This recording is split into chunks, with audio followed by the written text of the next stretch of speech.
Okay, we are live now. Yeah.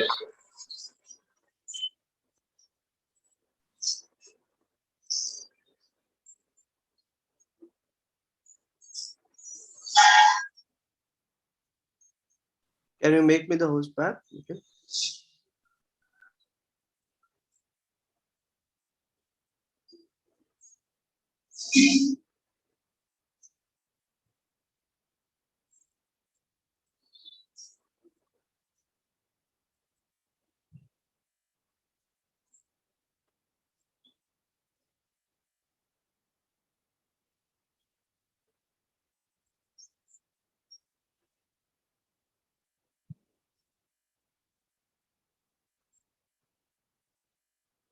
More good to go ahead. Yeah. Good morning, guys, and welcome to today's workshop on DIY music. Today we have a really special guest. We have Uddipan Sarmah, who's, of course, the lead vocalist of As We Keep Searching. And as far as I know, he's one of the most hardworking musicians I have met in my career, at least. And I've had the good fortune of knowing him for a while and knowing As We Keep Searching for a while. He has a lot of interesting things to share about his journey in music and marketing and doing stuff all on his own. So if you guys are musicians, producers, and want to promote your own music, I think this is the workshop for you guys. Few things before Uddipan comes on. If you have any doubts, this workshop is broken up into 3 sections. So we have a Q&A section after each section that Uddipan is going to speak about. You can either switch on your mic and ask a question during that time, or you can put your question in the chat and either Mohit or I will then read the question to Uddipan. All right, so without taking any more time from Uddipan, I think I'll give it over to Uddipan to take this forward from here. Uddipan, you're on, if you're there. Hi. Hello. Thank you, Johnson. It was lovely, by the way. Of all that I remember before the pandemic, whenever we worked together, it was fantastic. Now that you spoke, it just clicked my mind. Those shows were really great. But it's been a while. But any which ways, guys, hi. I am Uddipan, and I play with this band called As We Keep Searching. And we started from Ahmedabad, but we were always, most of the time, we started to be known as a band from Pune, which is still the case. We are from Pune. However, all our members were always. I'll share a very interesting fact. So during the pandemic, a lot of people asked us how you guys are operating. Like with everything going online, how you guys are managing to write music and stuff. And what I shared then was that, like since 2014, we have been working online.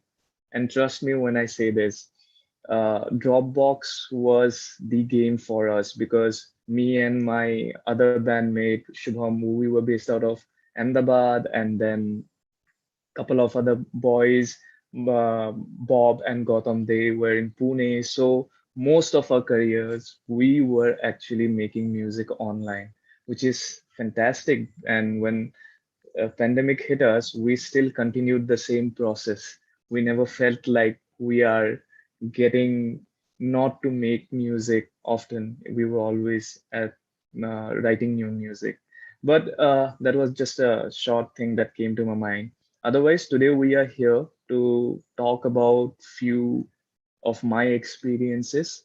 And before even I start, I would be very clear that whatever I share is my experience. There is always so much to learn from experiences, but my way of working might not work well for you or anyone else. We a lot of time spend a huge amount of our precious time trying to imitate others, which I have done.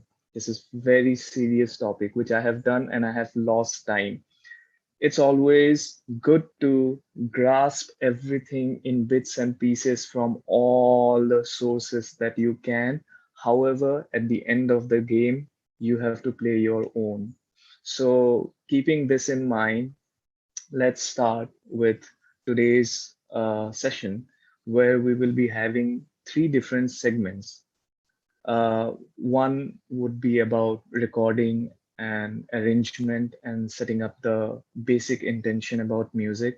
The second one will be about streaming and marketing your music, which plays equal importance just like writing music. And the third one is the most crucial bit, which most of us or anyone, in fact, keeps in mind while writing music is the business part. Because music is a business now. And to even succeed with putting your music out there, you have to have some kind of business sense through the process, which we will talk as much as we can in the last section. So every section would have a Q&A round. I would want you guys to get involved in the Q&A as much as possible, because my point of view is in one place, but why I am here is to answer your questions to the best of my capabilities, and that should not be missed out. So I will try to be concise with whatever I have to communicate in each segment, and then let's have a healthy Q&A round where each one of you can be involved.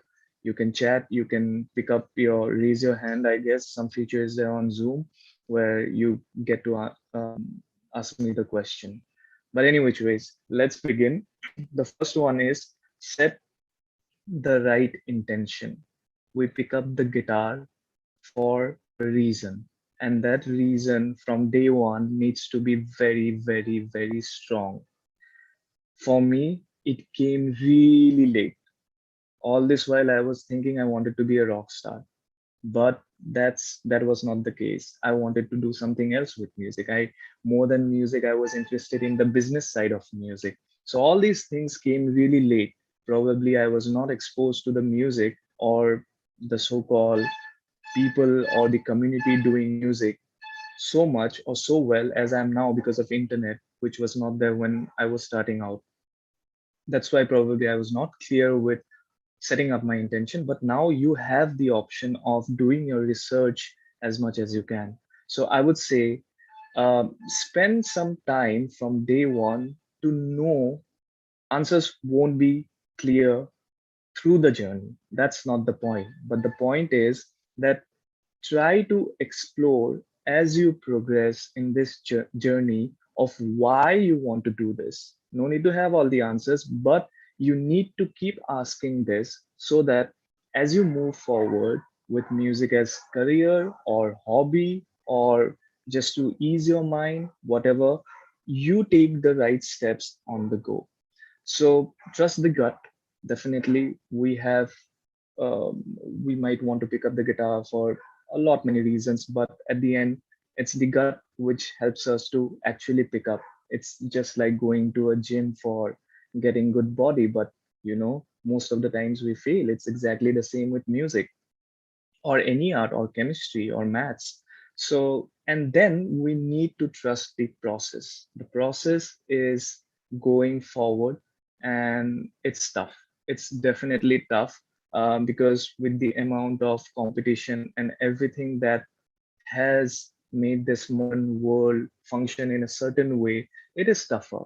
And for which reason, if we know our right intention, we will be able to create our own voice, our own narration, our own so called aesthetics, which is very important because okay, let me give you an example of Instagram nowadays. You follow an Instagram which you whom you have or which brand you have discovered only if you connect with a certain idea by exploring one reel maybe, and then you go to their profile, and first feed should communicate everything that that person's vibe is. If I'm going to explore travel videos because I have enjoyed one travel video from that Instagram profile, when I go into the profile, I should be able to relate to all the other videos just looking into them. And that happens when they find a good narration.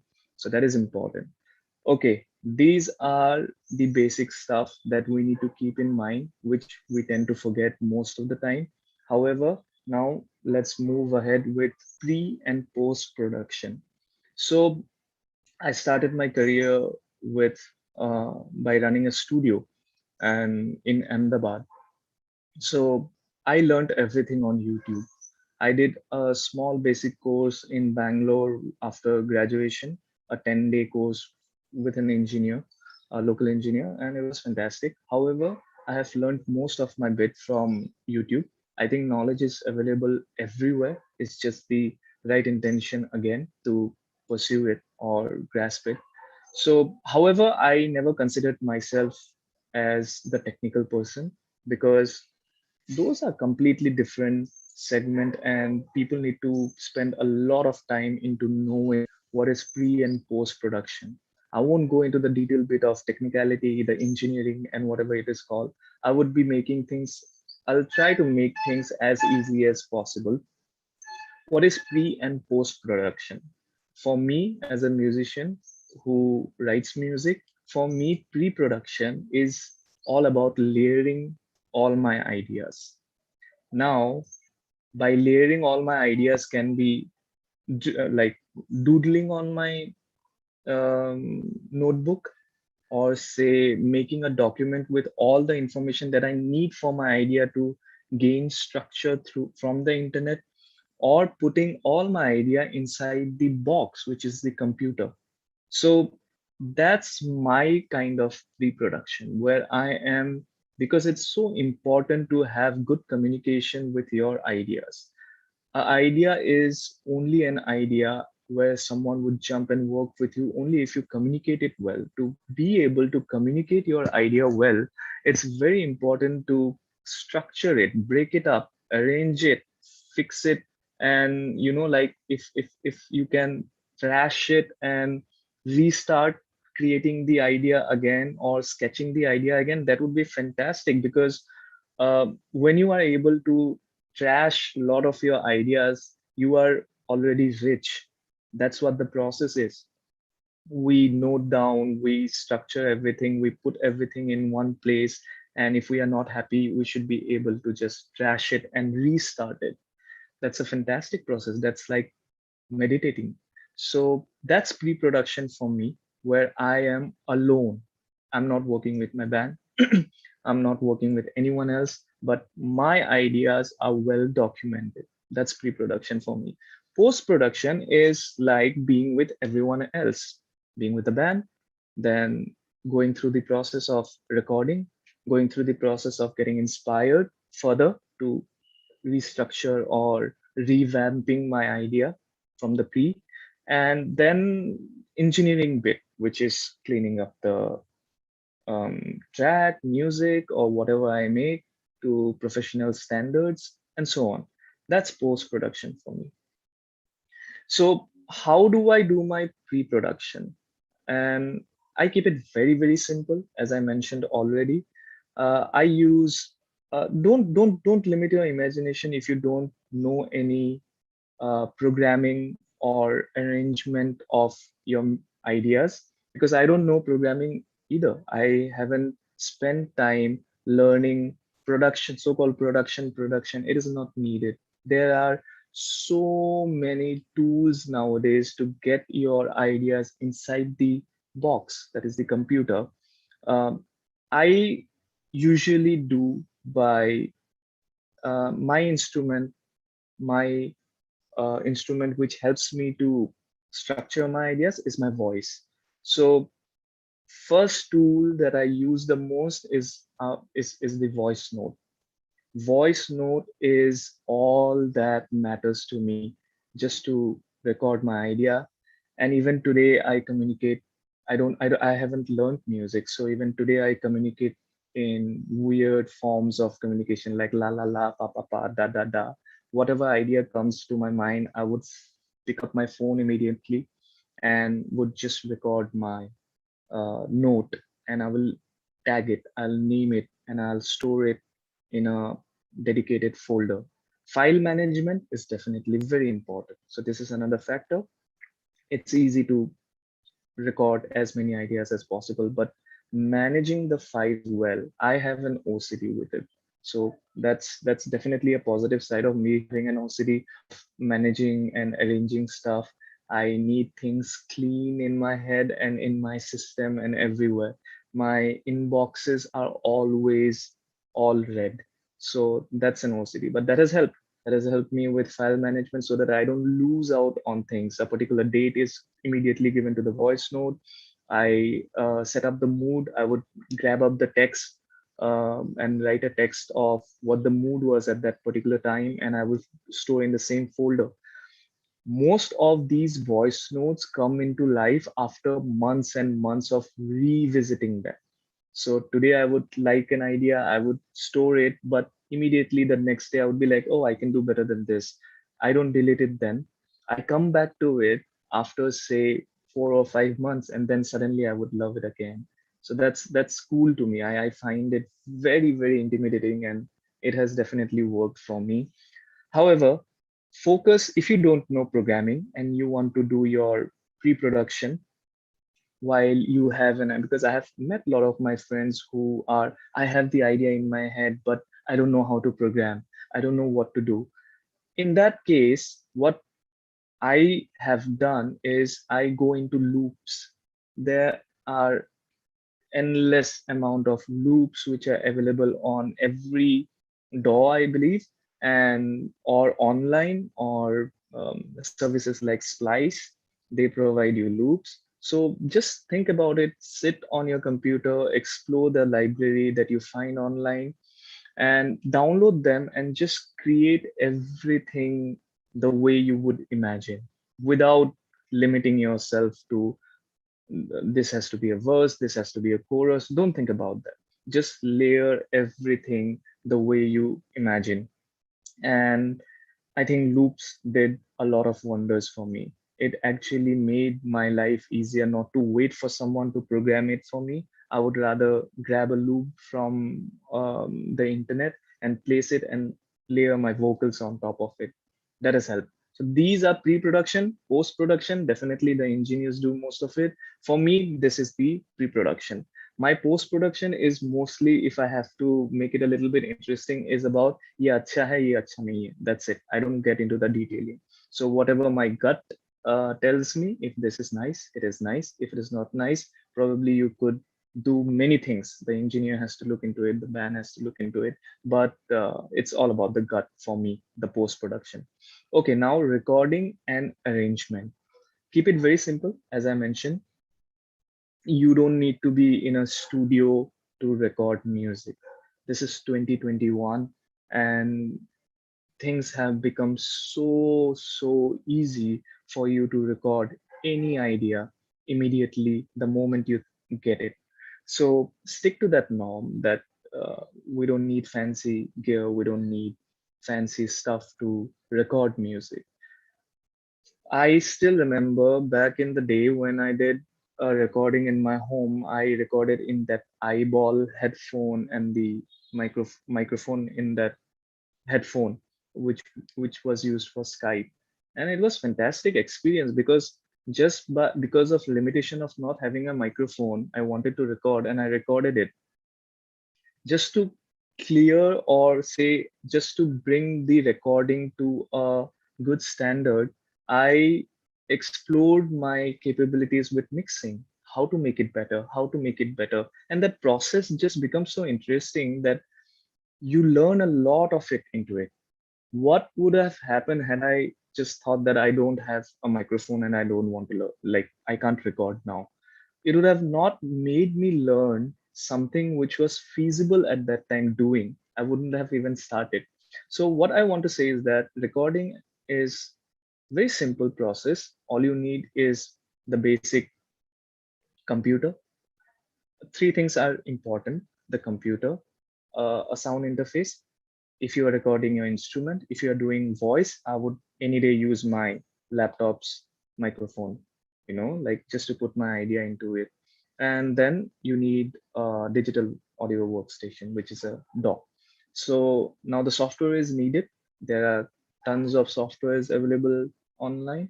So whatever suits, no software is good or bad. Everything is the user interference and how friendly you are using that particular software. That's all you should stick to. it doesn't change the quality of your creation. So it does not matter which one you are using it. However, create your own home space, your little corner. That is important. I take that very, very seriously when I write music or I do any form of art where I need my desk. I definitely need my desk. I can't just lie on my bed and write music or move around and write music or create any form of art.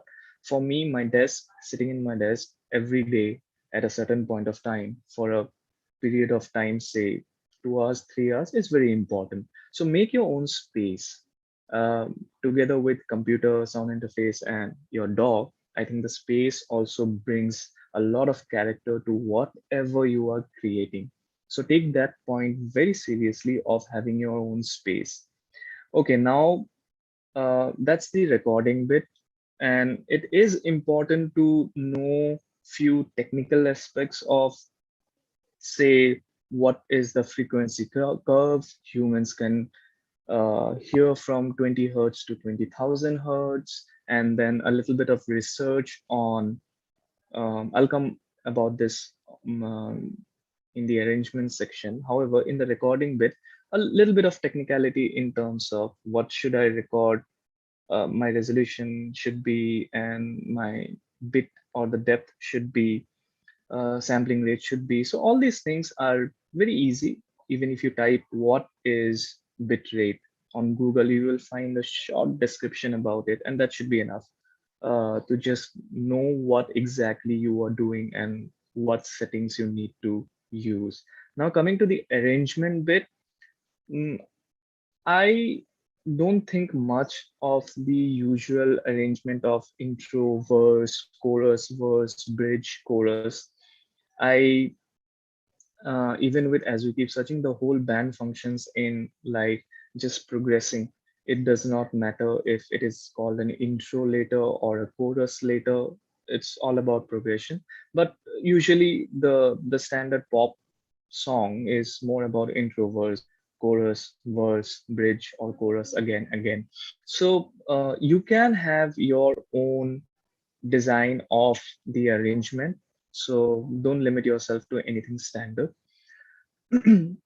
One important factor about arrangement is we should always be happy about the chorus or the most important part of any song or any idea.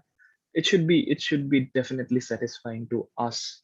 Forget about the world or forget about recording. Just while jotting down an idea, it should be like we should be happy about it and we should be able to listen to it again and again. That's another step that I usually do. If I don't feel like listening to idea again and again, at least for 4 to 5 days, then I would drop that idea. So that's important. And while I record my ideas, they are always like gibberish. I don't have words to it. It would be weirdly sounding, alienated versions of our songs, but I try to listen to it again and again and keep thinking about it if I'll be able to listen to it for a couple of days or maybe a month. Okay, and then we take it forward. However, most of the times, um, not most of the times, for me, listening to a song or any idea, or say let's put it as a song, listening to our own song ends the moment it goes out in the world. I don't listen to my own songs because that has been done, and it's such a rigorous process of right from having an idea to making it a song. It's like listening to it day in, day out. You are sleeping and waking up to it. It's tedious. And by the time it is completed, when we decide it is completed, otherwise, no art is complete. It's just that we decide that it is done. When it is completed, that's it. I'm done with that song. However, it is very important that we love to hear our idea again and again, especially while we are creating and giving it a structure or giving it all the emotions that we can. In the arrangement bit, do keep in mind that each instrument has their own frequencies of clarity. So do some research on the frequency of clarity for a bass guitar.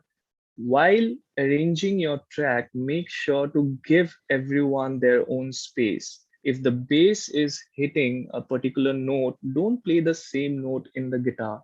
Or maybe if the song is very much inclining towards a lower frequency, don't sing in the lower frequency. Your voice should be in the higher frequency so that all the instruments and everything that you are putting in your session should have its own space. That is very important part of the whole arrangement game, where each instrument and everything that you do has its own space. Like if you are increasing 60 hertz in the kick drum, don't increase 60 hertz in the bass.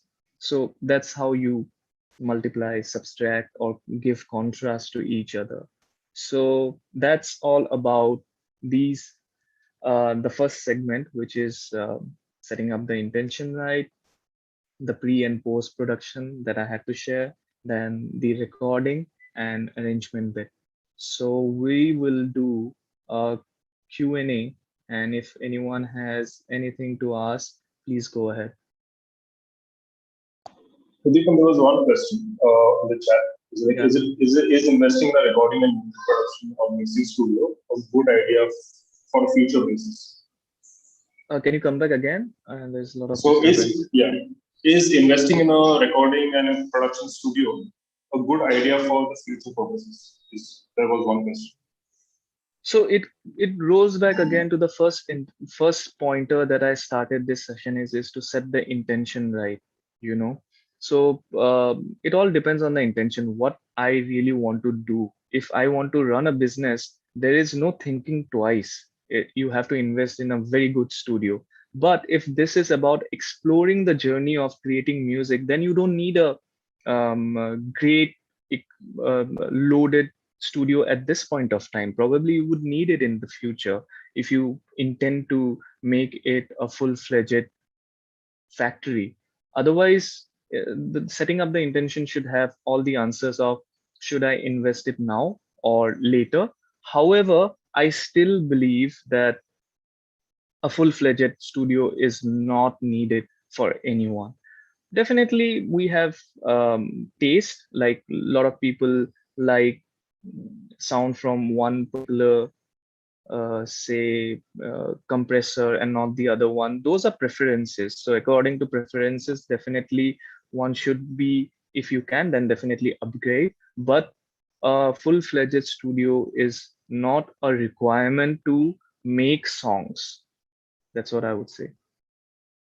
So I had one question. Is like, how do you Yeah. stop yourself from overworking on any idea? For example, like you have one song and people have the tendency of working on it over and over and over again, and they're never happy. So how do you decide? Okay, fine, this is it, and this is the best I can do for this particular song or this particular version, and you call it a day and get done with it and go to the next one. So, out of our very own experiences, what we realized after the third album was that we were overdoing stuff. We were just creating layers because we could. That's very dangerous while structuring or arranging anything, any idea.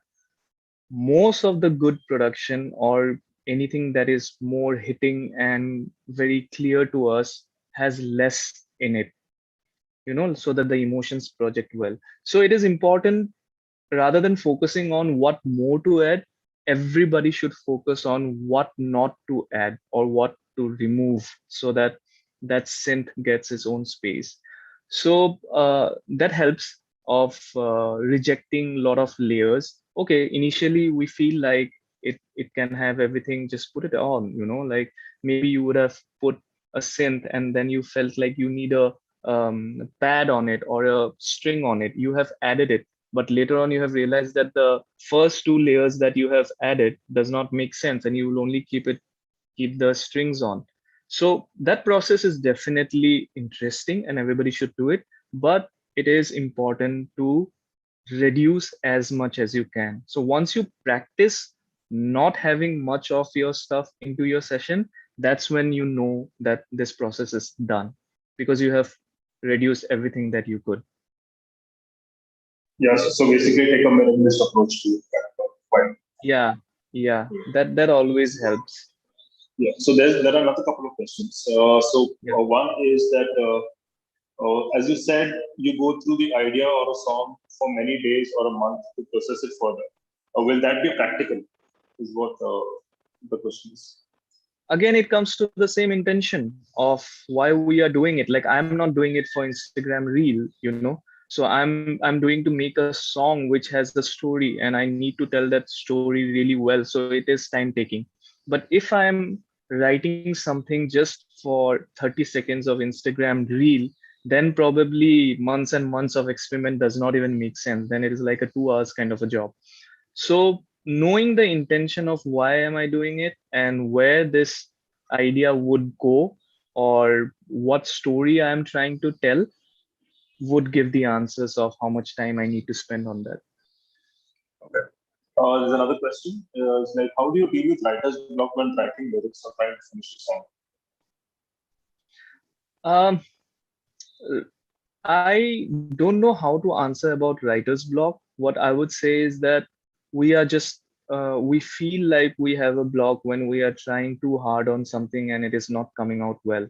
So in that case, it should be a different. We should take a different approach of not investing any more time in that project and pausing it for a while.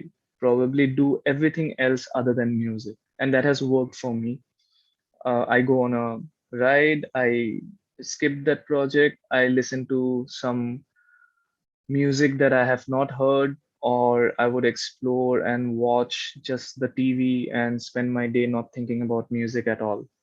And after a couple of such days of activities, which is not completely related to music, I get my senses back of writing or completing the song. So take that approach and definitely it will work out. Spend some time with your family, go for a walk, or just spend the next week not being around music. That helps. Consume other forms of art. Like a lot of times my words are definitely related to a lot of stories from past. But however, to complete that story, I found inspiration with probably art profile that I'm following on Instagram, and I see some kind of an art, and wow, I can write about this, and it goes into the lyrics. Or a movie, or meeting a friend and having a conversation, and that conversation would trigger some interesting idea in me, which I'll go and complete. I'll put it in the lyrics. So that's how it has worked. Okay, there's So another thank question you. which is coming. Yeah, another question is coming is like about knowing the kind of music you want to make. Does the music you like give you inspiration for that, or do you think of it more like a creative thing, where you just think of making something cool and creative in music and try not to relate it much to the music you like?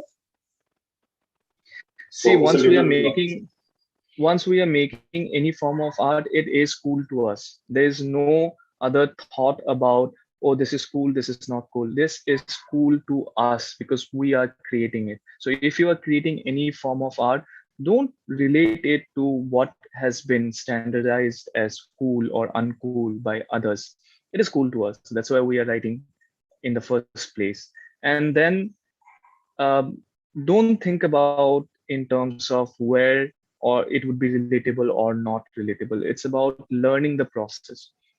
What we were back in 2014, if we thought about how cool we are with, as we keep searching, probably we wouldn't have come out of Ahmedabad.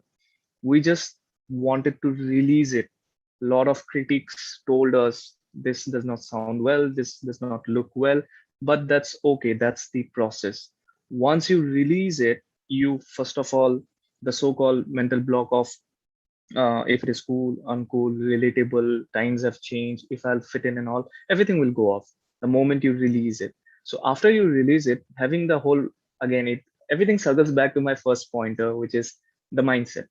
Having the mindset clear with the intention that I'm going to learn, so you move through the process of keep making music, and eventually you will find out that okay, this is the reason why I was writing everything, and finally I have found it. Okay, now let's explore. By the time you go from that point of time to another couple of years, you will find, oh, that was not right. That was not what I wanted to say. This is what I wanted to say. So it is just like taking those steps to the floors after each. Yeah, I think that sounds good. These are the questions for now. I think you can go ahead to the next section. Someone has raised a hand. I Uh, think someone is yeah, if you waving. guys want to ask a question on the mic, you can just switch, unmute yourself and speak and ask the question. No problem. Hi, so am I audible? Yeah, Yes, you yes, are. you are. Yeah, yeah. So my genre is political rap. I write raps and stuff, but like I've wrote a decent amount. But like whenever I try to record it, when I hear it, it sounds like horrible to me. Like I've asked a lot of couple people, they say like it sounds okay, but to me, my own voice sounds like not up to the mark. So like, is it a thing to new artists? Like, does it happen much? It does happen to not just new artists, but even to me. So over years of experience, what I have come to realize is that that is the least of the concern that I should be worried about. How I'm sounding while recording an idea. As I mentioned, half of the time I'm recording everything on the voice. Some car will pass by and it'll be like gone, but still I keep that idea there. So the clarity comes after post production, which is like Oh, most of the engineering bit. Maybe your yeah, yeah, friend will help. Maybe you will take up services from professionals, pay them a money to uh, produce your music to sounding good kind of a standard. However, while yeah, you are jotting down your ideas, you should not be worried about how you are sounding. The vibing part should come about how I am feeling about the song. If I'm feeling oh, right yeah, and it feels great because I'm grooving, I'm listening to it again and again, and it has been a month and I could listen to that song more than 15 days, that means the song is right. All you need to do yeah, is yeah, like keep making that or complete that song and make another one, not worrying how my vocal tone is sounding, because that is post oh, production. Once you're done with the ideation, take it to the post production, work with someone, finish up the song, take it to the board and do the mixing and mastering, or give it to a professional to do mixing and mastering. It will make your voice sound good. oh, yeah, got it. Thanks. Thank you. Okay, so Johnson, can we move to the next? Yes, yes, you can move. You can move. Okay, okay. So the next bit is about streaming and marketing. So you have created your song, you have created your idea, you have then moved on to some professional service provider, or you have moved on to your friend's help. You have asked your friend's help to mix and master the track. And oh, by the way, before we move in, it's fantastic to collaborate. Don't forget to collaborate. You are a writer. Similarly, in this group itself, someone is interested in only mixing and mastering, so both should collaborate. Like you learn mixing and mastering with my song, I want it to sound well, then that guy will work on your song as a trial, and both would grow eventually while trying out things, and that has worked. That definitely works. So any which ways, now we need to move to streaming and marketing. So music has always been a commodity. It was all about putting it out, putting it out, putting it out. I'm talking about music because that is my form of art. However, uh, it wasn't possible until few years when it went all digital. So the transition, we have seen it. I have seen it. I don't know if you are 90s or 2000s kid, but me being 80s kid, I have seen the whole transition from cassette to CD and then Now everything turning digital completely 100%. So streaming is very important, very, very important. And it is important because it helps our work to be discovered. It helps us to put our music out there, and it becomes our resume. Our work is our resume is not a document where we put what all things we have done long time back. Resume is more about what we have uploaded or what we have created in the last week or probably a month ago or 2 months ago. And internet is a space where we upload everything that we create as creators. So streaming is important. And after like going after things have moved from computers to laptops, and then I mean like desktop PCs to laptops and now smartphones, streaming has even become more important than ever. So no one should neglect streaming and the power of streaming. People have been earning a lot. Artists have been earning a lot from only streamings. So that's important. So there are different ways of putting your work in the internet. You like we all know about, I'm sure like most of us are using different services from different apps or companies. Apple Music, Spotify, Ghana, JioSavan, there are tons of them. And it is the process of, once the song is completed, the process is like this. We finish a song, we go to a aggregator. What an aggregator does is they take your song after you subscribe to their service. They take your song and then they push it to all the stores in the world, all the digital stores in the world. That's how Apple Music takes music from aggregators. Spotify takes from the same aggregator where you have uploaded your track. That's how all the online stores take music, and it is available on their platform for people to stream it. While the streaming numbers, uh, the revenue generation, or the demographic stats, everything is documented by the aggregator. Just give me 1 second. I have been getting a call back to back. 1 second.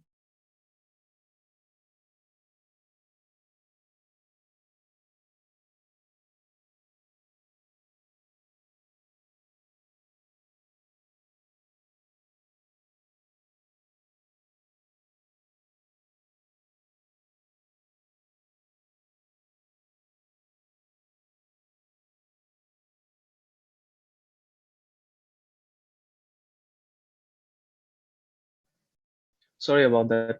So we were at the whole aggregation bit. We take up services from the service provider where we subscribe to their services, upload our track, and our track is sent to all the stores online. You can't send a track directly to Spotify or Ghana or JioSavan. That's not how it works. Maybe in the future they would have this kind of a service, but as of now, we have to go through aggregators.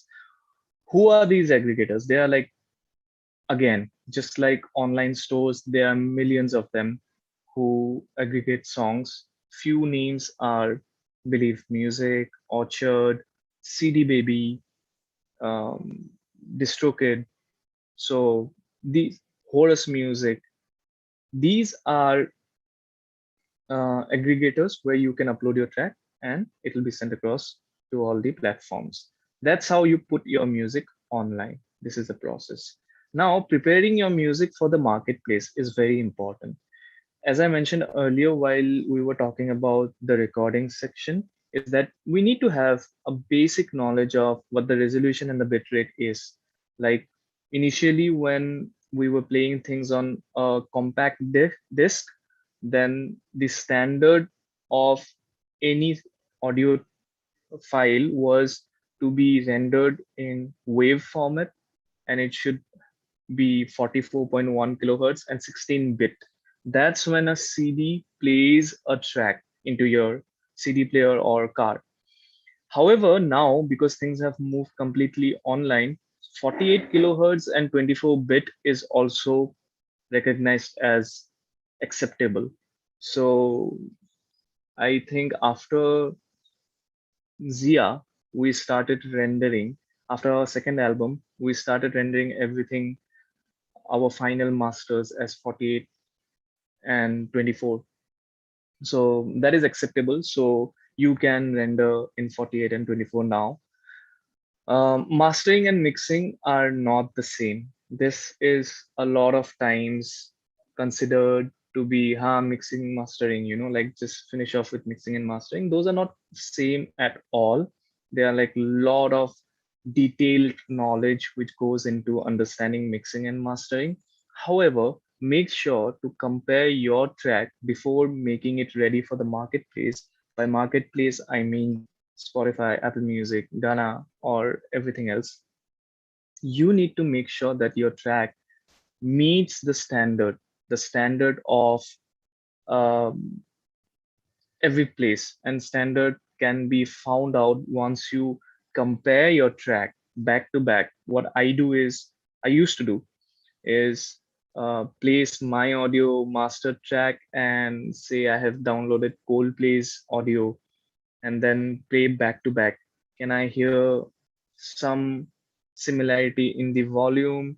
What all things are different from a professionally made track and my track, and I make a note about it so that I could make or alter those changes. So that comparison bit is definitely important before you send it to the marketplace.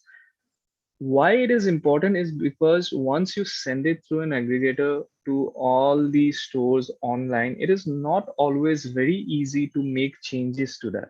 So it calls for a lot of clarity in terms of, is this track or is my song technically sufficient enough for the marketplace. So make sure to master or get your track mastered really well so that it sounds decent or amazing in different speakers, in the car, on a 5.1 surround system, or laptops, phone, anywhere. That's the job of a mastering engineer, to make your track sound uniform in all the speakers. So spend some time about it. Okay, so that is getting your track ready for marketplace and putting it out in the streaming platforms. Now, what we will be talking about is a little bit about branding and social media aesthetics, which is very important, I believe. That's how the world um, makes your resume nowadays. What they see about your work, how we communicate about our work, what is our narration, how we convey the message that we really want to communicate is very important. And that comes with our social media, or in general the project aesthetics. I focus a lot in aesthetics. A lot of times I would be less worried about um, the set list that we were playing in a particular show, but I would be more worried about what are we wearing on stage. This is completely out of the context of music, and most of the people probably would think, why is that necessary? Everybody has their own perspective of looking into things, but I feel how you look, how you present yourself, how you place your logo, how you place or make choose the colors for your artwork is very important on a long run. Probably 1 or 2 days of activity would just go away, but we are talking about creating an album, creating a song which would forever stay, and then having a career which is spanned out across years and years. And when I look back after 5 years, I should not be feeling very dislocated or disoriented from the aesthetics that I had then and now. So it brings a lot of clarity in everything moment we know our aesthetics of writing lyrics, how we are talking, how it's like developing our whole brain around a project that we love so much and we want to do justice to it in the whole narration bit. Everything should be relatable. The artwork, the music, the presence of the artist or the band members, the way we communicate, the caption that is written, how we reply to some questions asked about our career or whatever. It should be relatable. It should not be like acted upon because that won't survive at the end of the day. It should be relatable. And it is relatable when we consciously keep thinking about the brand aesthetics. Create your own style and don't try to imitate anyone. As I mentioned earlier in the first session itself, create your own style, whatever you love, create it, keep it minimal. I'm very much into the whole being minimal with all my approaches, which has worked out. So I try to, if I like white, I would just stick to white, and black, black. The moment we I feel like moment I keep tweaking it a little too much, then I would lose all the character that I had in my head. So I stick to minimalism, which is both. So that's my style. And stick to your style for a while. Don't keep jumping too often. While inspiration can be a lot and we bring in those inspiration into the idea, while we should be very mindful about not changing it to an extent where it looks completely different. And this is important. The looks of what we are communicating is very, very important. Your project, that's the whole brand aesthetics bit, which works really well in social media. And come on, let's not ignore the fact that social media is the only place where we can start our project and move the vehicle forward, in fact. Next is merchandising. Merchandising is a great uh, side hustle, I would say, for any artist. Merchandising should always be given priority because that can be a great revenue generation model.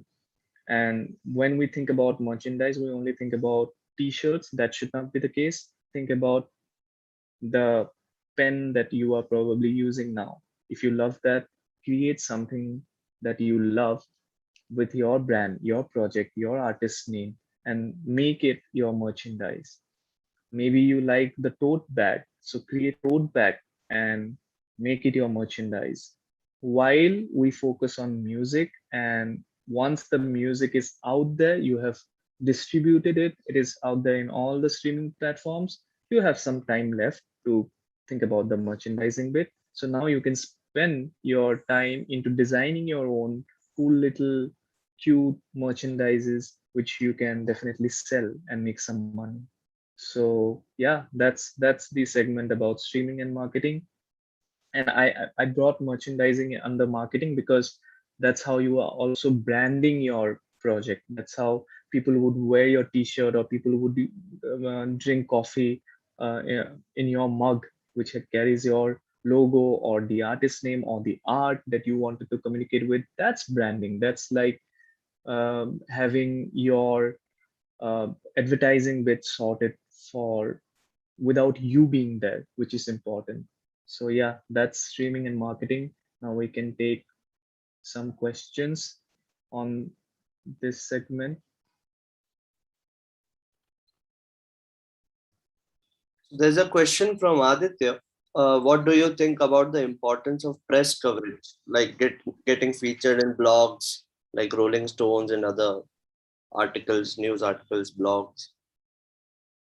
While those are definitely very important, there's no denying the fact about it, but I think the best way to start is friends.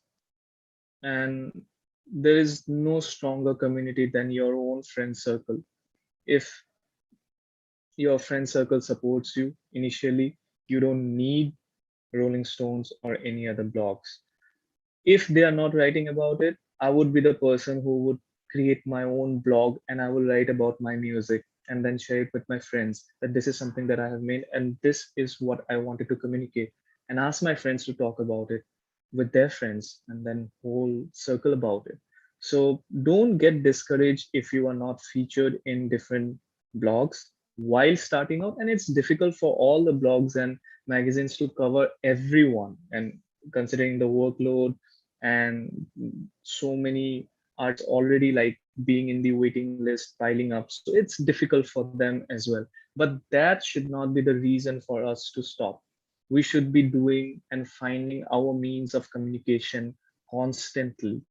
So while writing a blog my own self, I would be discovering something called, probably I would discover a lot about SEO, and I would spend my time on YouTube learning about SEO, how to boost my blog and make sure that I gain some visibility about my project. These things are not being talked about, but they are related. And just by having a curiosity of doing my own thing, which is DIY, I get to learn a lot of other things which might be beneficial. So think it in this way. Any more questions, And guys, about this segment? Hello. yeah, Hi, sir. I had a question, actually, another question about merchandising that you mentioned. go ahead. Okay, so like, when do you think like a band should like start the merchandising process? Like, I think like if you're starting out, like it would be pretty difficult, right? Because your audience isn't like that broad, and it's like not a very your return on investment wouldn't make maybe be that like you know what I'm saying? So merchandising does not only mean about generating revenue all the time. The I put my merchandising under the segment of marketing and branding, which is again a lot of people miss out on this. By starting merchandising, I don't mean having a production of 200 pieces. You can start very small as 4 pieces for you, your band, or just your family. Start from there. By wearing a t-shirt, you are not actually expecting only someone else to buy it, but you are also branding yourself. You are also letting people be curious. What is this called? What is this art about? Start from there, and eventually that might Okay. take 1 month, that might take 2 years, that might take 3 years, but don't Hmm. stop wearing or putting across your merchandise. Vista Print does 1 or 2 products also. Start from there. Okay. Don't go for professional merchandising. Just put your logo into a mug on Vista Print, get it delivered Okay. into your place, and use that so that Huh. wherever you are clicking your pictures, now think in this way. I have made a merchandise of like a mug using my artwork on Vistaprint. I have got it delivered in my place. Now, while I am just normally putting pictures on Instagram, I subconsciously I see my mug around in the table, and that is branding for me. Through that merchandise. So think of merchandise in that way while you are starting out, and later when it actually grows or makes a difference, then think it as a revenue generating model. But Okay. So nothing you're saying should be like to like think of it like furthering the brand. exactly. That's why I Huh. put it under marketing. Okay. Okay. Yeah, Okay. Got it, sir. Thank you. yeah. Anything else?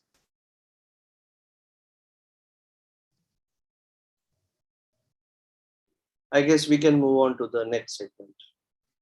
Yeah, 1 second, just give me a Sure, second. sure.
Sorry about that.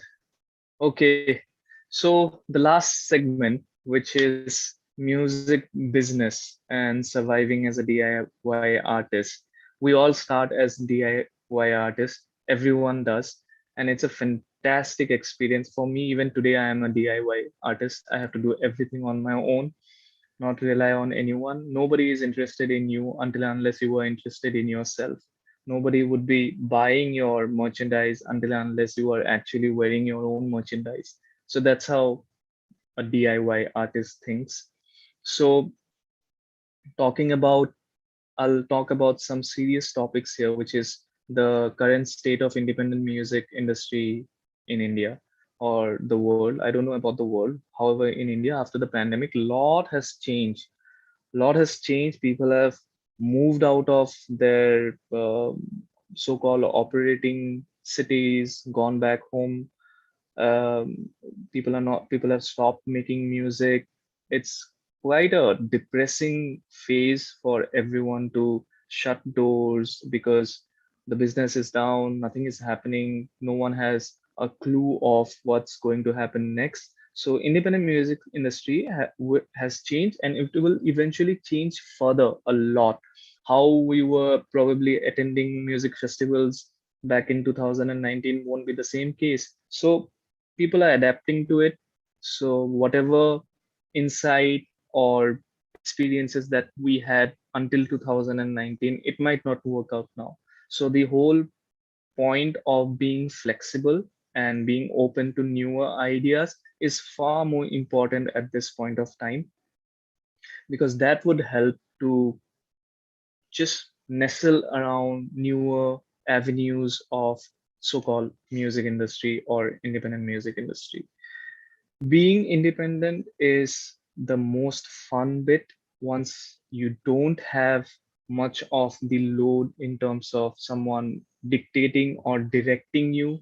You are at a fantastic state of mind, at a fantastic state of exploring newer ideas. I think everybody should definitely leverage on this phase of being an independent musician, because after you come under contracts, after you come under this the so-called being public property, then it just does not work the way it functions being independent. I love being independent, it helps me. uh, Talking about inspiration in the music business thing, inspiration is very important, and this inspiration comes from having a little bit of entrepreneurial mindset, which is very important. A lot of people don't think music as business, where and then it becomes a struggle later on when you have an EP in place, when you have an album in place, and you don't know what to do about it. So, right from creating music to making a profile, exploring other artists, exploring your heroes, exploring platforms who are promoting music. Keep this in mind that this is a business. I need to sell it. Don't be ashamed of selling your product. I remember when we were in Ahmedabad, I came to Bombay to be there in a concert where 8 or 10 bands were playing, and I came not with my bandmates, but I came there with my merchandise. What I did was put my merchandise along with all the bands playing there, just to have some visibility of as we keep searching in Bombay. Everybody were like, "Oh, what is this band called? Oh, nice picture, nice bookmark." I said, "This is an Ahmedabad-based band. We are called As We Keep Searching." And you came all the way from Ahmedabad to Bombay just to put merchandise. I said, "Yes, I'm serious about it, because this is a business. I need to do my sales." So uh, that mentality is very important. I recently read a book, and me and my girlfriend, we were talking about it, which I did until a point, and later on probably I have stopped, which I need to do again. Is if you want something, you need to give back. Just like if we want shows or concerts, we need to be at the concert and shows ourselves. That's very important. If a local gig is happening, then definitely we need to be in the local gig, support each other, show our faces again and again, again and again, again and again. Maybe I would have visited 4 to 5 concerts, and I didn't even get one show for myself. That's okay. I still need to go the sixth time, seventh time, eighth time, ninth time. It is important, trust me. This whole problem of finance comes into the picture. I don't have money to do it. What do I do?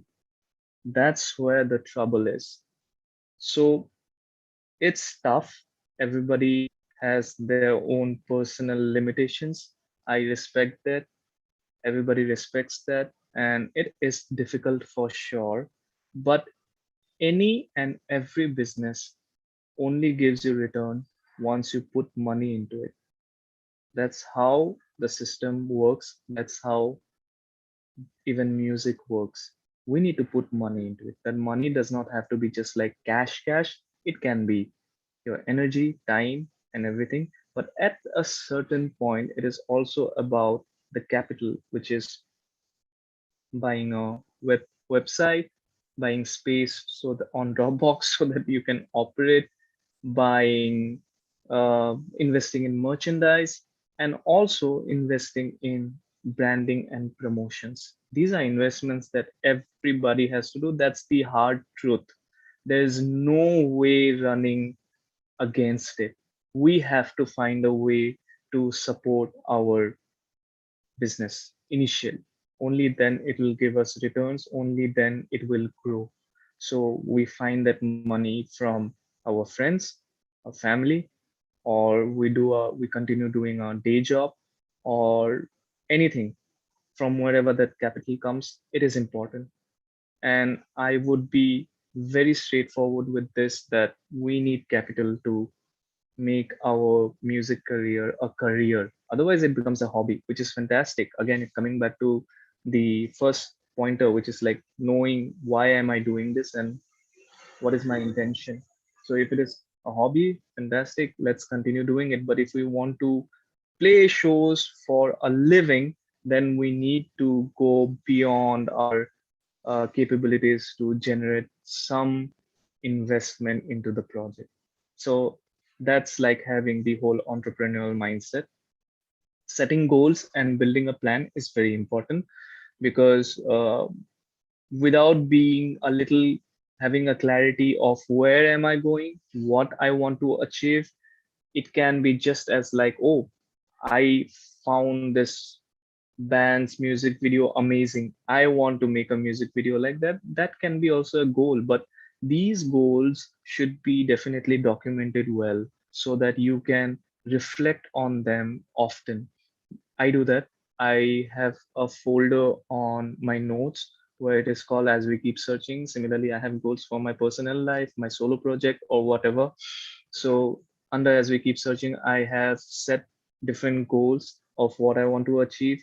And then eventually, every quarter or say 6 months, I definitely come back to that folder and reflect upon what are the goals set. A lot of times we forget otherwise. So, it's very, very important to document it. Once these goals are set, then don't rush into achieving it. Things do take time. So it's like taking baby steps and designing. Our life is designed, by the way. We need to design even our career with our art. Design everything in such a way that it becomes very efficient for you and possible for you, not over expecting things to happen, or not over pushing your capabilities, which is very important.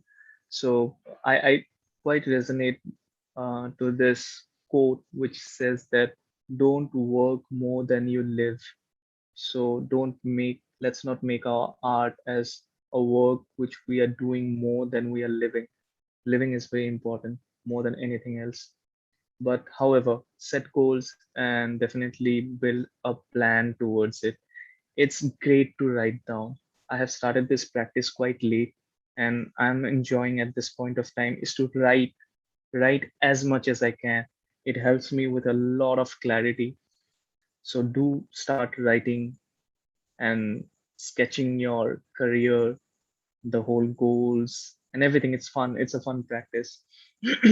Building multiple revenue streams is very important. By multiple revenue streams, I mean streaming can be your revenue, playing gigs can be your revenue, or merchandising can be a revenue.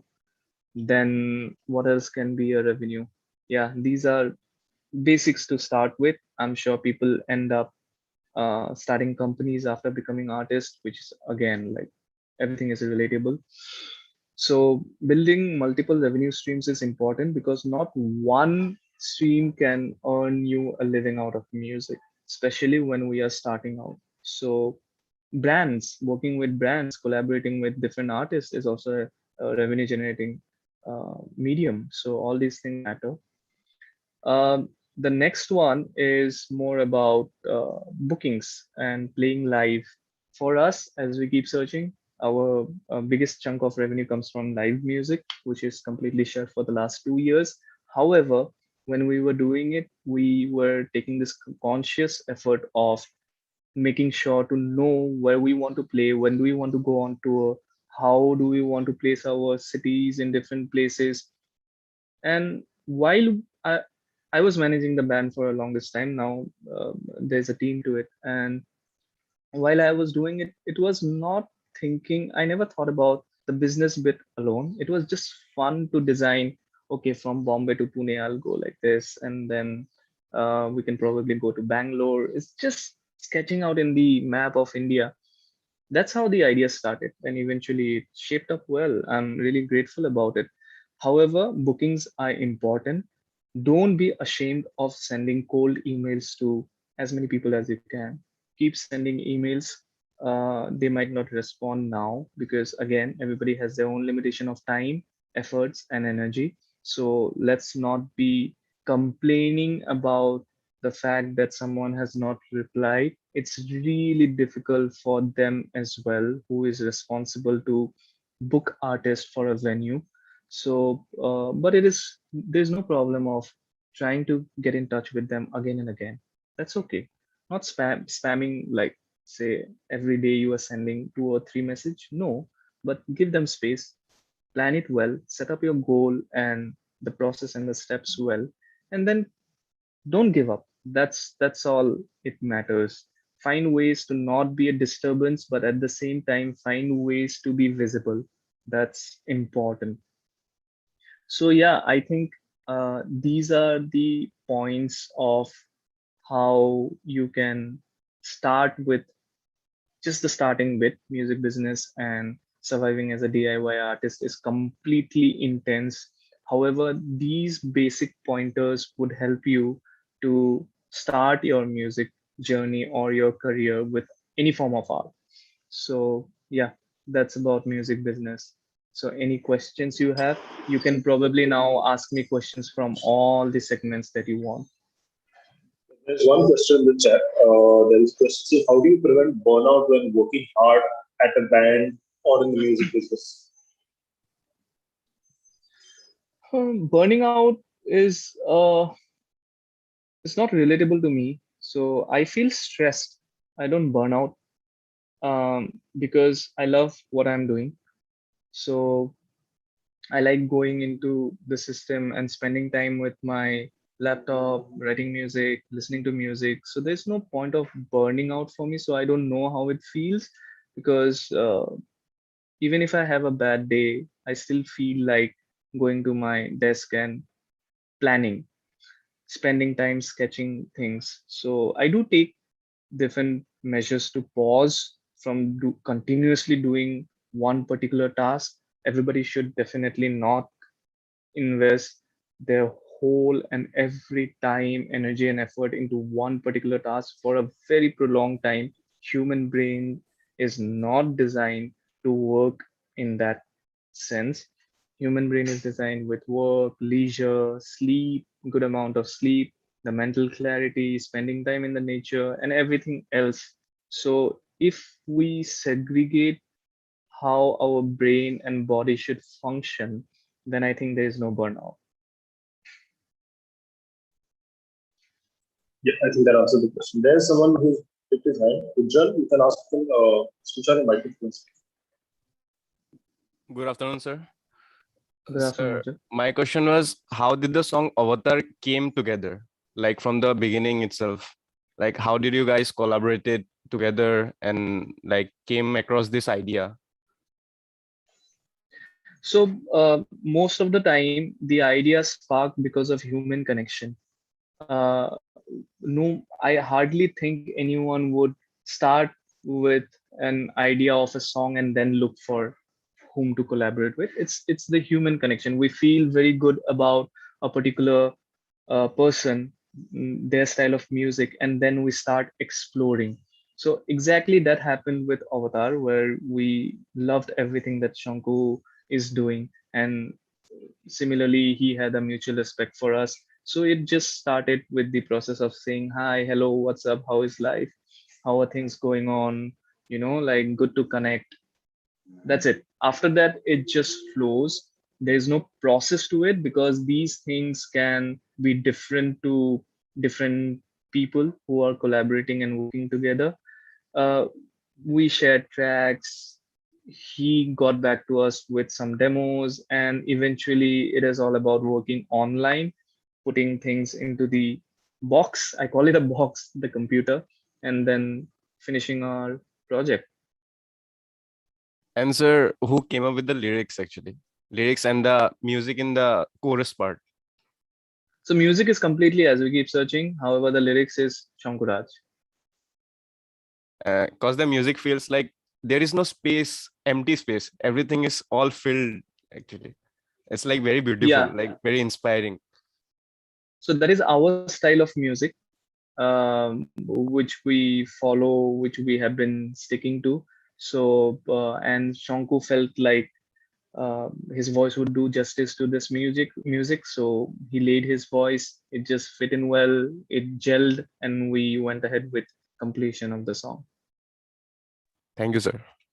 Thank you, sir. Yeah, if anyone else has questions, you can feel to ask.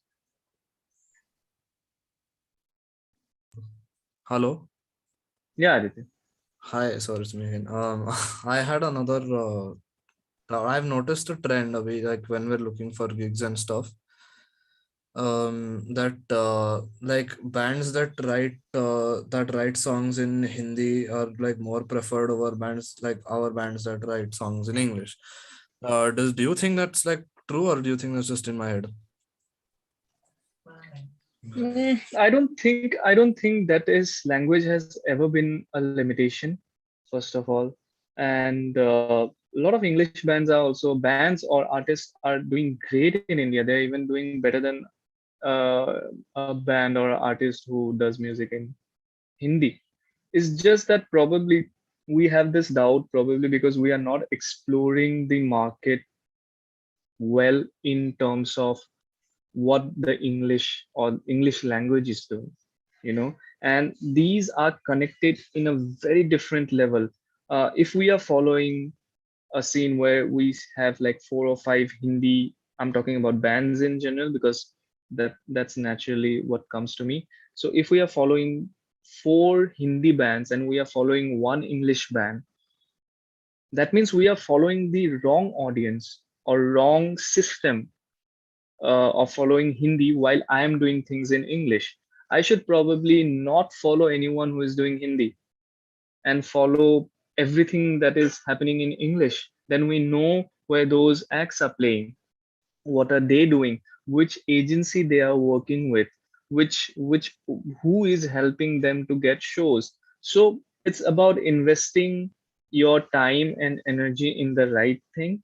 So that gives a lot of clarity, while let's not ignore the fact that there is a lot to learn from those 4 Hindi bands also. We should grasp everything that we can, but our day in day out should be exploring what markets the is English audience, English preferred bands are doing, and then things will open up. Those will open up from there. Okay. Okay. So thank you. Yeah.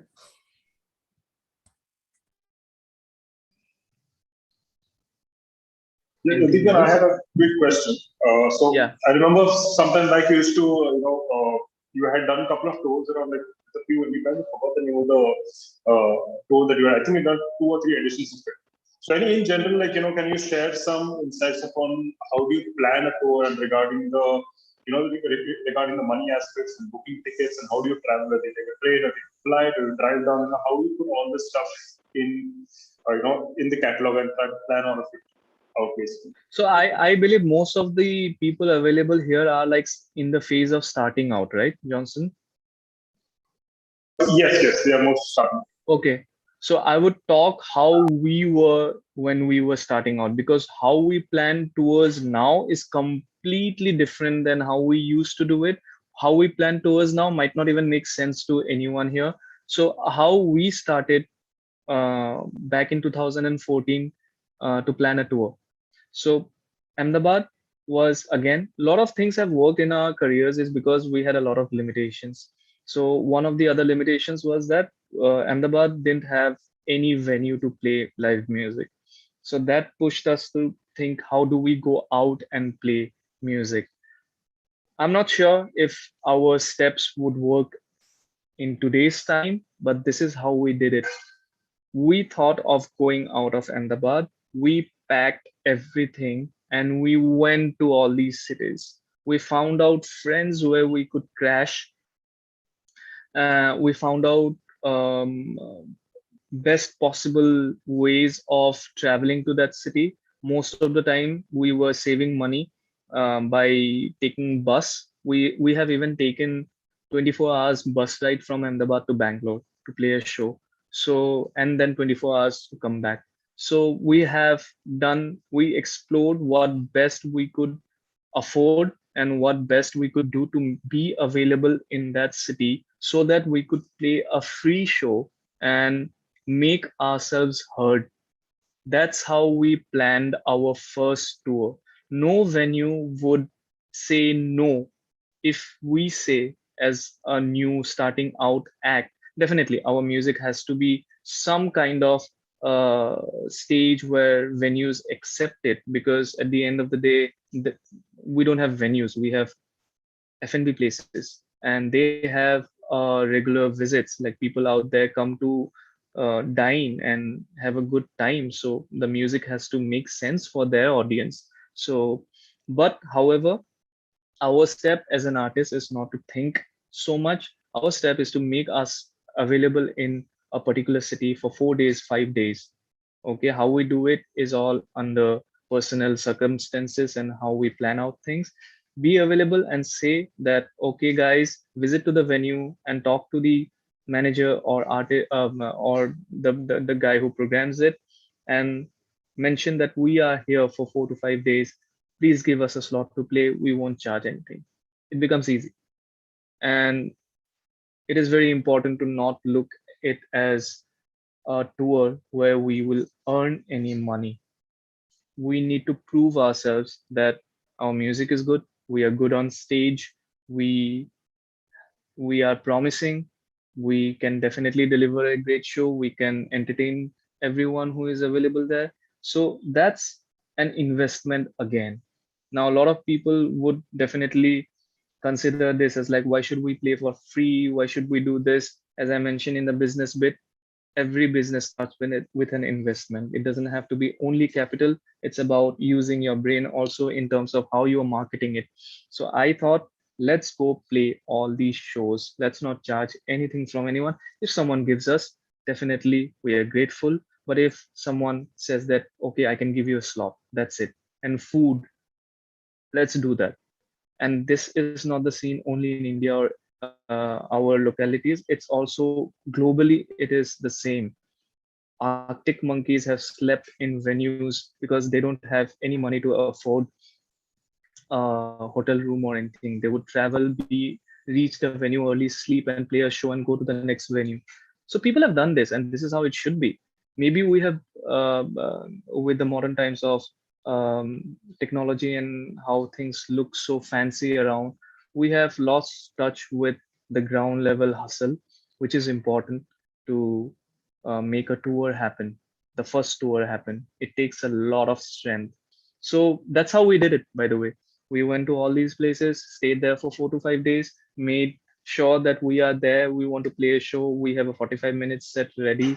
Why don't you give us a slot? And before going there, we also recorded some videos of us in the rehearsal room, so that people who wants to give us, who are considering to give us a show, we have something to present it to them. Okay, this is the video. Can we just play? We are a new band. We are starting out. Please help us.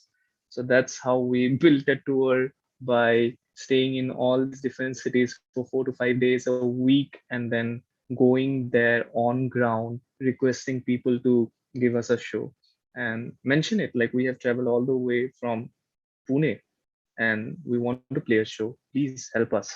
Some will help. Even if you don't get a show, it's fine. That's how a tour happens initially.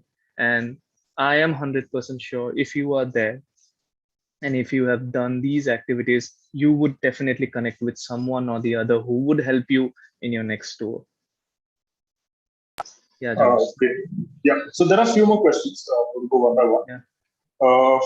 Yeah. So first question is like, when you perform across different places, the audience changes.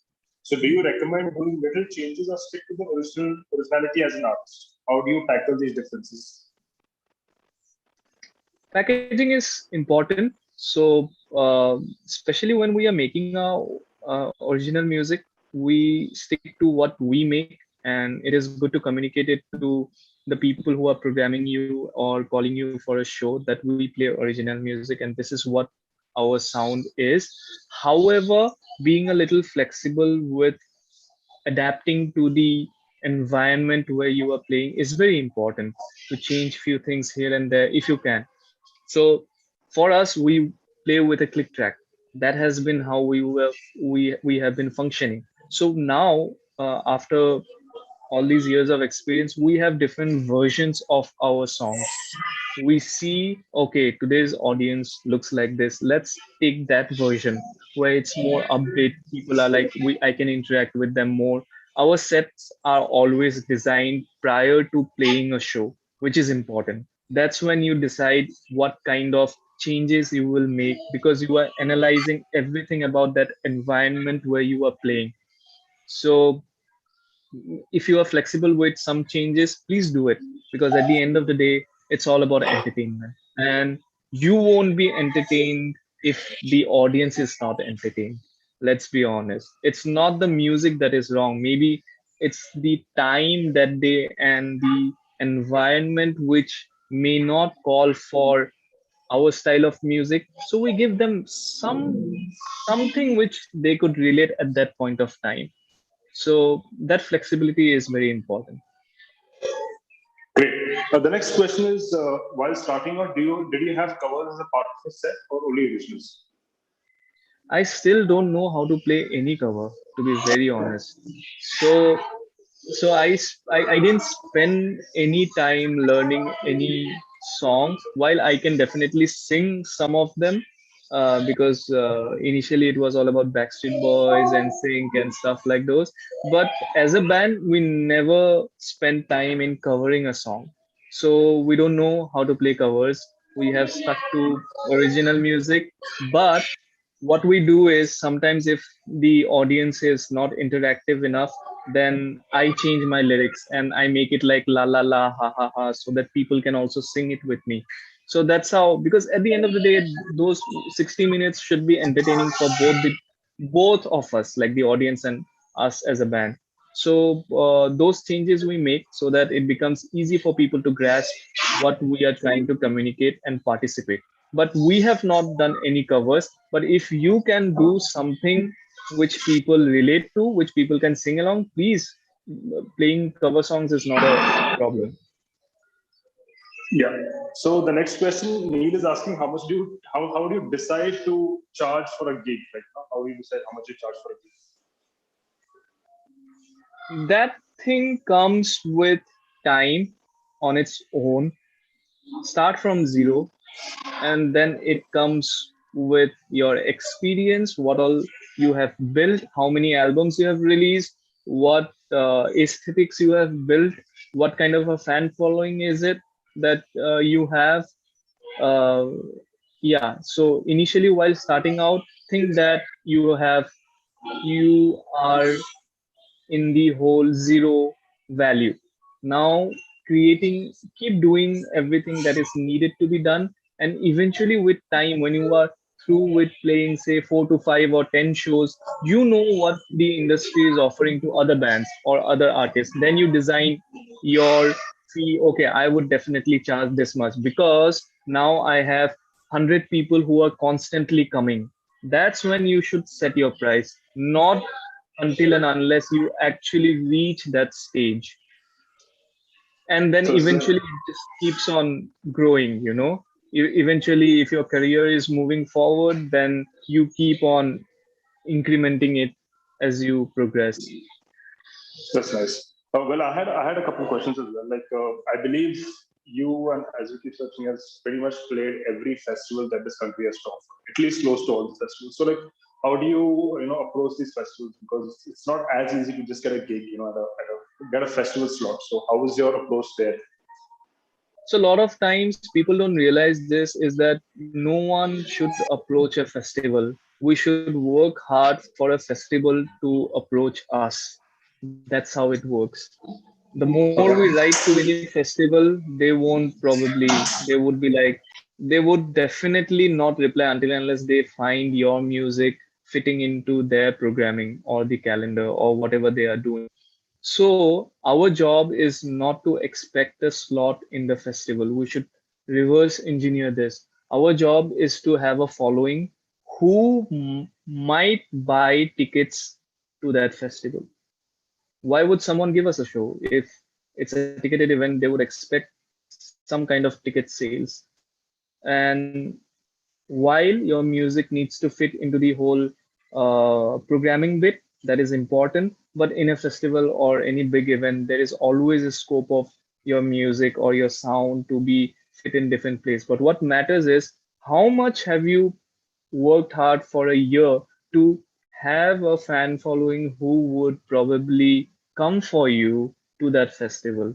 That matters. And to achieve that, it comes back to the same thing, being DIY, going all out to achieve that every single day, traveling to different cities, making sure that you connect with 10 or 20 odd fans every month and make sure that they stick around with you.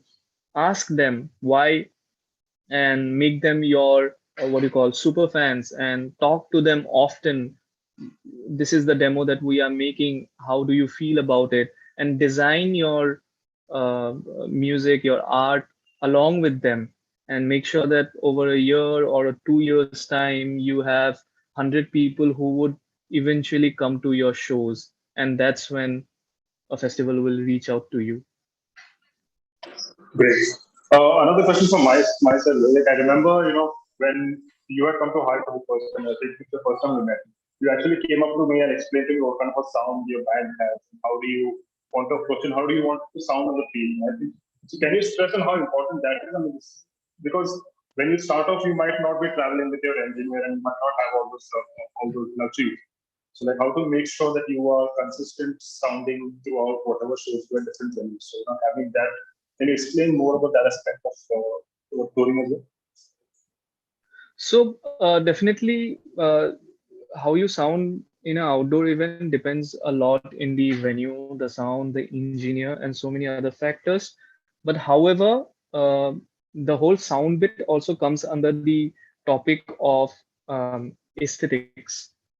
How you want to, how you want your project to feel, vibe, or sound, or look like.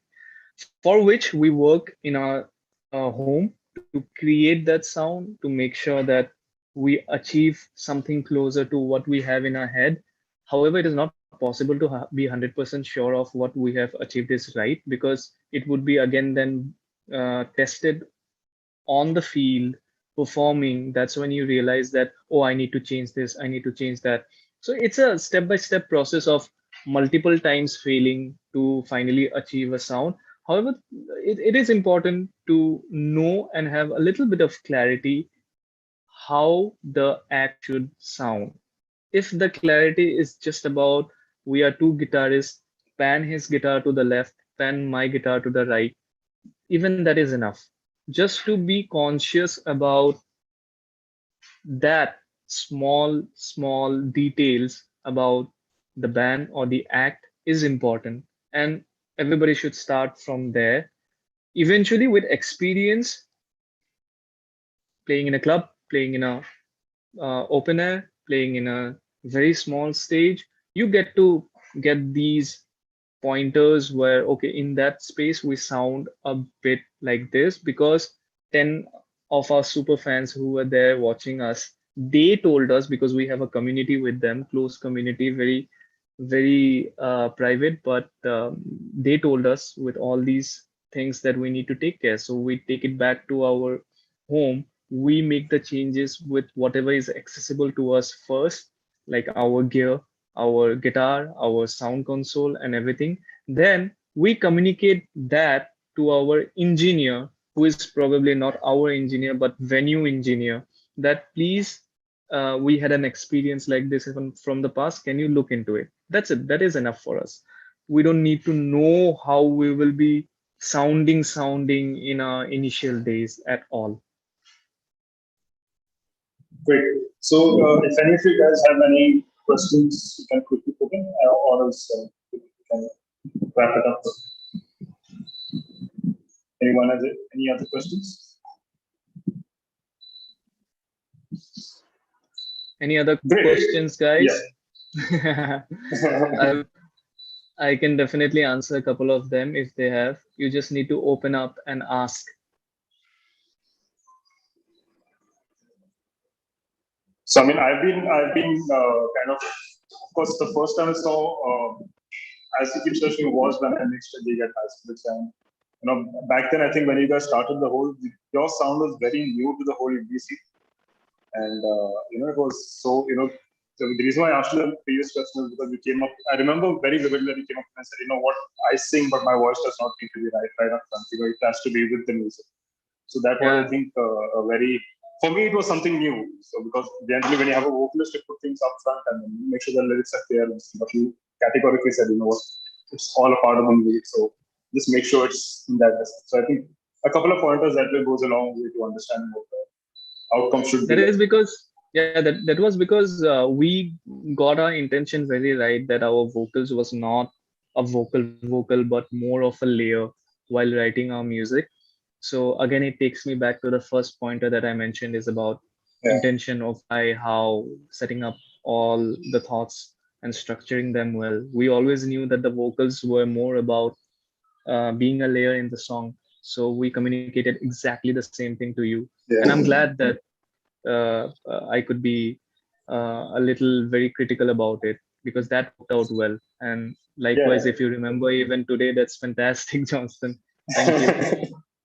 Yeah, I mean, it was a great experience back then. I remember that. Yeah. Another question, how do you pick a subject to write a song or make an album with songs related to the album title? Picking up a subject. Album title for us comes at the end, after we write all the songs and then create a spectrum of what exactly we wanted to convey, and then the album title comes into the picture. However, subject is more about a feeling for us. How do we feel? I remember when we got back from Russia, we felt so deeply about the snowfall and everything, the cold weather in Russia, having vodka, like even in breakfast and stuff. So, so we just felt so deeply about that very moment that we wrote a song on that feeling. And for us, it's mostly the feeling of traveling and meeting new people, and more of landscape and nature. That's where we resonate with more. And eventually, because we resonate with it more genuinely, all our music and whatever we create falls under that whole umbrella of nature, landscape, life in general. So similarly, Joshua, if you resonate to a topic very well, spend time with that topic, and genuinely whatever you write, it will come under the same bracket. And that's it. That's all it takes. There's no digging around of, is this right or is that wrong, or should I write about this or that? Whatever you feel like, and you can actually write, because writing is not about thinking I want to write like this. You will always fail. It's about what I have in me, I write or I work on it. It's great. Anyway, Deepan, it was really amazing to hear from you and all experiences.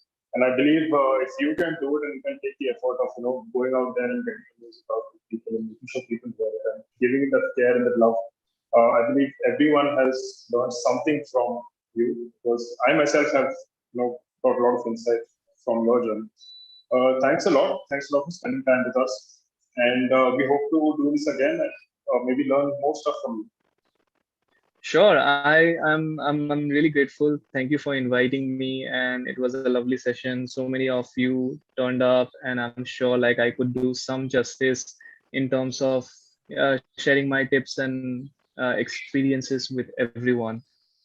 Music industry is definitely a great space in India.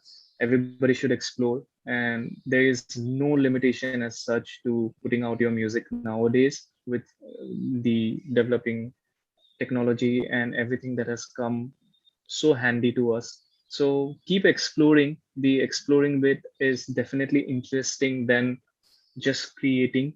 So keep like let's all keep this in mind, because these are my tips from the past, and now I am again at point zero. I'm starting exactly the same way that probably every one of us would start again after the pandemic. So it's a fantastic space to be at, to learn new things and explore and keep experimenting. While it is a very important fact that I learned later, but don't compare your art or work with anyone else. That keeps your head very clear and very calm, because keeping your head calm is most important in the whole creation of art bit. So definitely it's a fantastic experience. Thank you so much, guys. I wish you all the best. Should be same. And we shall talk again soon. For sure. Thank you Yeah. so much. All right. Have a Thank you, sir. great evening. Thank you. Thank So you. much, sir. Thank you. Bye bye. Thank you, sir.